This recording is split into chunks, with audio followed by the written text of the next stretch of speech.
Good to see you, Tucker. So we're hiring pimps, getting rid of the cops, hiring human traffickers.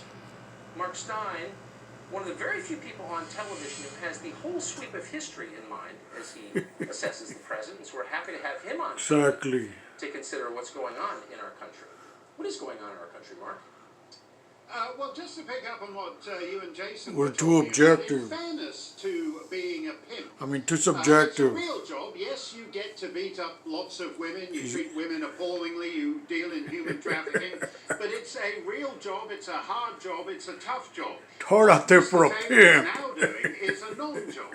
And he's getting Wow. 150 grand for it, which is He actually... looks like a more than guy I most know, state actually, governors but get. I think he makes more than 30 governors. I know he's making a lot more. In New Hampshire. $150,000 from the government. MSNBC Wow. This is a joke.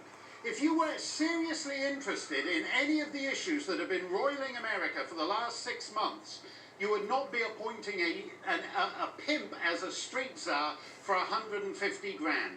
What the heck? That's just the usual attitude-striking nonsense, which is why certain jurisdictions... What city is this? Seattle? Permanent decline.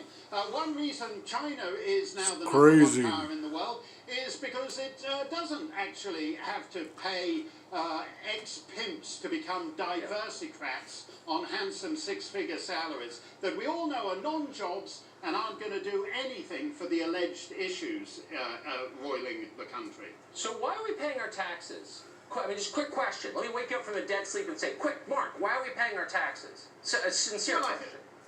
Yes, and I think there's something to be said. If I was a taxpayer in Seattle, if you look at other cities in America where your businesses are ruined, your businesses are trashed, you can't even board up your shattered, ruined business in Minneapolis because you have to pay your taxes a year up front before they'll let you put some plywood in the window.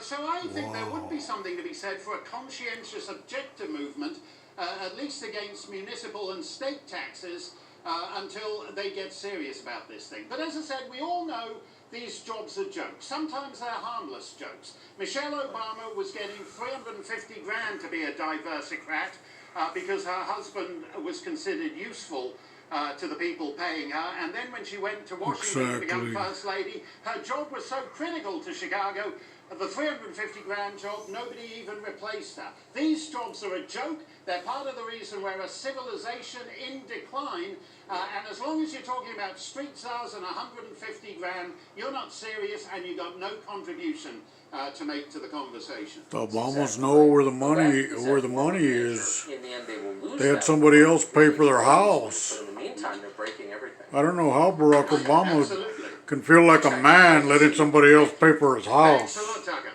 Well, we do have evolving news out of the Crazy. city. There are local reports there of a shooting. We knew that was coming amidst the chaos. We'll have more information on that on the other side of the break. We'll be right back. Here we go.